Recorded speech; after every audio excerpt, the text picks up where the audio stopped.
It's breaking news just 2 days after we learned of the Department of Energy's admittedly low confidence assessment that the COVID pandemic began with a lab leak in Wuhan, China. Tonight on Fox, FBI Director Christopher Wray publicly acknowledged the FBI believes it too, but with what sounds like higher confidence.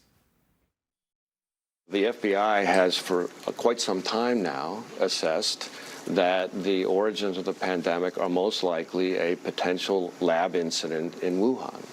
Let me step back for a second. The FBI has folks, agents, professionals, analysts, virologists, microbiologists, et cetera, who focus specifically on the dangers of biological threats, which include things like novel viruses like COVID, and the concerns that in the wrong hands, some bad guys, a hostile nation state, a terrorist, a criminal, the threats that those could pose. So here you're talking about a potential leak from a Chinese government-controlled lab that killed millions of Americans, and that's precisely what that capability was designed for.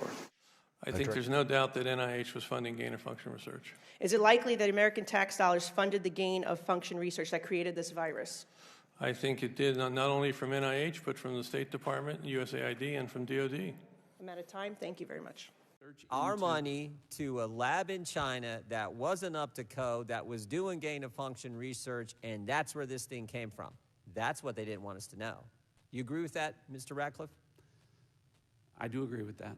That's important. Thank you. Get away from the fact that the viruses that were studied, that the NIH gave them a grant to study, don't pull back on the fact that no matter what you did with those viruses, they were phylogenetically so different, they could not possibly be the precursor of SARS-CoV-2.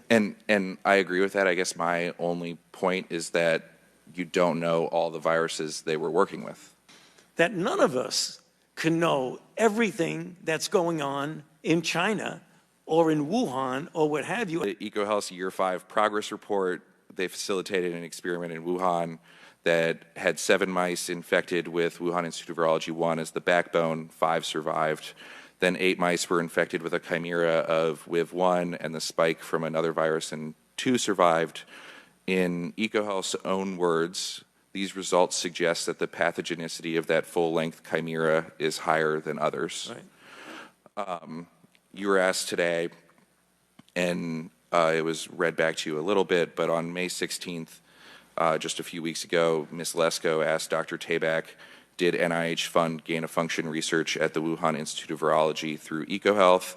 And Dr. Tabak answered, if you're speaking about the generic term, yes, we did. Right. On May 11th, you were asked a similar question, and you answered the NIH has not ever and does not now fund gain-of-function research at the Wuhan Institute of Virology. I'm going to ask it, and you can answer it how you want to answer it. According to the broad definition of gain-of-function research and the definition Dr. Tabak was testifying pursuant to, did NIAID fund gain-of-function research via EcoHealth in Wuhan? The broad definition of gain-of-function, in my mind, is not applicable here and does nothing but confuse the situation.